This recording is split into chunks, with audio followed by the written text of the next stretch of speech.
మహాగణపతిం మనసా స్మరామి మహాగణపతిం మనసా స్మరామి. TR creations family అందరికీ నా హృదయపూర్వక ధన్యవాదాలు. సో అలాగే మెయిన్గా ఈ ఆగస్టు మాసం చివరి వారం 23వ తారీఖు నుంచి 29వ తారీఖు వరకు కూడా 4వ వారానికి సంబంధించి ద్వాదశ రాశుల వారికి వార ఫలాలు ఏ విధంగా ఉండబోతున్నాయి ఏంటి అనేది ఇప్పుడు చూద్దాం. ఇక్కడ మేజర్ ట్రాన్సిటల్ చేంజ్ విషయానికి వస్తే మెయిన్గా మనకి బుధుడి యొక్క స్థాన మార్పు కనిపించింది. ఆయన కర్కాటకం నుంచి సింహరాశిలోకి బుధ భగవానుడు ఈ వారం నుంచి ఆయన గోచారాన్ని మొదలు పెడుతున్నారు సింహంలో. సో అలాగే గ్రహాల యొక్క గోచారం మనం చూస్తే కుజుడు మిథున రాశిలో, కర్కాటకంలో ఉచ్చలో గురుమౌఢ్యం అయిపోయి గురుడు మాత్రమే కర్కాటక రాశిలో ఉన్నారు. రవి బుధ కేతువుల యొక్క సంచారం సింహరాశిలో ఉంది. శుక్రుడు నీచ రాశిలో సంచారాన్ని కంటిన్యూ చేస్తున్నారు. రాహు కుంభరాశిలోను, శని మీనరాశిలో వక్రస్థితిలో సంచారంలో ఉన్నారు. ఈ వారం చంద్రుని యొక్క గమనం మనం గమనించినట్టు కనుక ధనస్సు మకరం కుంభం 3 రాశుల మీదుగా చంద్రుని యొక్క సంచారం కూడా మనం చూడొచ్చు.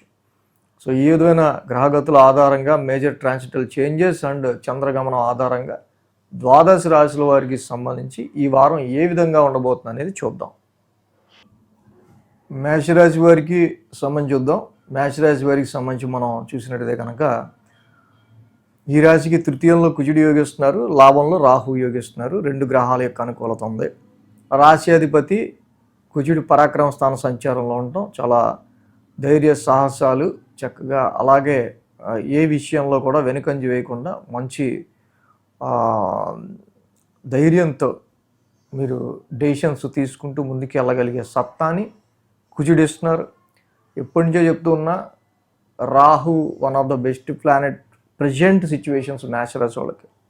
లాభంలో రాహు యొక్క సంచారం నడుస్తూ ఉంది కాబట్టి ఏలినాటి శని ఎఫెక్ట్ తెలియకపోవటానికి కూడా రాహువే కారకుడు. 9, 10, 11 స్థానాల మీదుగా చంద్రుని యొక్క సంచారం ఉంది. ఇక్కడ మనం చూస్తే కనుక మెయిన్గా మంగళ బుధ గురు శుక్ర శని 5 రోజులు కూడా చంద్రబలం కూడా అనుకూలంగా ఉంది. వారం ప్రారంభం భాగ్యస్థానం నుంచి చంద్రుని యొక్క సంచారం. యాక్చువల్గా ఈ రాశి వాళ్ళకి సంబంధించి మెయిన్గా ఏంటంటే డొమెస్టికల్గా గృహపరమైన విషయాలకి సంబంధించి కావచ్చు, ఫిక్స్డ్ అసెట్స్కి సంబంధించిన విషయాలు కావచ్చు, స్థిరత్వానికి సంబంధించి హోమ్ ఇంటికి గృహానికి సంబంధించిన విషయాల్లో కావచ్చు, ఫిక్స్డ్ అసెట్స్కి సంబంధించిన విషయాల్లో కావచ్చు, వీటికి సంబంధించిన విషయాల్లో చాలా వరకు అంటే ఇక్కడ గురుడు లాంటి ఎక్స్పాన్షన్ ప్లానెట్ చతుర్థ స్థానం, అంటే ఒక వెహికల్ ఉంటే 2 వెహికల్ ఇస్తాడు, చిన్నదాన్ని పెద్దది చేస్తాడు. సో ఇక్కడ లైఫ్ గ్రోత్లో డొమెస్టికల్ లైఫ్ గ్రోత్కి సంబంధించిన విషయాల మీద మీకు పూర్తిగా కొంత ఎమోషన్ అనేది క్రియేట్ అయ్యి ఉండే ఆస్కారాలు చాలా వరకు ఉన్నాయి. మంగళ బుధ గురువారాలు చూస్తే 10వ స్థానంలో చంద్రుని యొక్క సంచారం. సో ఈ రకంగా గృహానికి సంబంధించి డొమెస్టికల్ ఎన్విరాన్మెంట్లో గ్రోత్కి సంబంధించి మీరు చేసే ప్రయత్నాల్లో మీ ఆలోచనలు ఏవైతే ఉంటాయో దానికి తగ్గట్టుగానే వృత్తిపరంగా మీకు టఫ్గా వృత్తిపరమైన స్ట్రెయిన్ కూడా అలాగే కనిపిస్తూ ఉంటుంది ఈ వారం.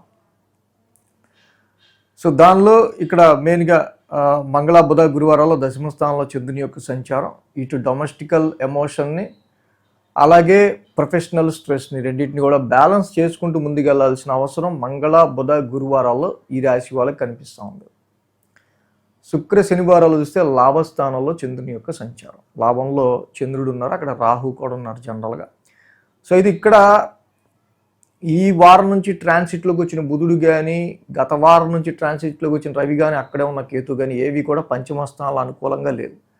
ఎక్స్పెక్టేషన్స్, యువర్ క్రియేటివిటీ, ఇన్వెస్ట్మెంట్స్ అన్నీ కూడా మీరు అనుకున్నంత లాభాన్ని ఇచ్చే ఆస్కారాలు ప్రస్తుతం ఉన్న పరిస్థితుల్లో తక్కువగా ఉన్నాయి ఇక్కడ అనే విషయం మాత్రం మీరు కొంత గమనించాలి. అలాగే చాలా వరకు పంచమ స్థానంలో ఈ గ్రహాలు కొంత అనుకూలత లేకపోవడం, అలాగే శని కూడా 1000 స్థాన సంచారం ఉండటం వల్ల ఇన్వెస్ట్మెంట్స్ త్రూ కూడా మనకి కొంత ఎక్స్పెండిచర్ అయ్యే ఆస్కారాలు ఉన్నాయి. మనం పెట్టుకున్న ఎక్స్పెక్టేషన్స్ అన్నీ కూడా ఏదైనా పని చేయాలన్నా క్వాలిటీగా దానికి ఎక్కువ టైం వెచ్చించడము, ఎక్కువ కష్టపడాల్సి రావడం అలాంటివి ఎక్కువ కనిపిస్తున్నాయి. అంటే వచ్చే డబ్బులు తక్కువ, మళ్ళీ ఇక్కడ మనకు అయ్యే ఎక్స్పెన్సెస్ ఎక్కువగా కూడా కొన్నిసార్లు సూచిస్తూ ఉంది ఈ యొక్క ట్రాన్సిట్లో. కాబట్టి ఏలినాటి శనికి తప్పకుండా ప్రతి శనివారం తైలాభిషేకం చేసుకుంటా, శనికి నీలాంజన సమాభాసం నిత్యం చదువుకుంటా ముందుకెళ్తే చాలా మంచిది. శనికి ఏం చదువుకుంటే బాగుంటుంది ఏంటి అనేది నేను డిస్క్రిప్షన్లో ఇస్తా. కాబట్టి డిస్క్రిప్షన్లో చూసి మేషరాశి వాళ్ళు తప్పకుండా దాని ప్రకారం మీరు ఫాలో అయ్యి ఈ వారానికి సంబంధించి రెమెడీ చేసుకోవచ్చు. ఈ వీడియో కనుక మీకు నచ్చినట్లయితే లైక్ చేయండి, షేర్ చేయండి. మరిన్ని అప్డేట్స్ కోసం సబ్స్క్రైబ్ చేయడం మాత్రం మర్చిపోకండి.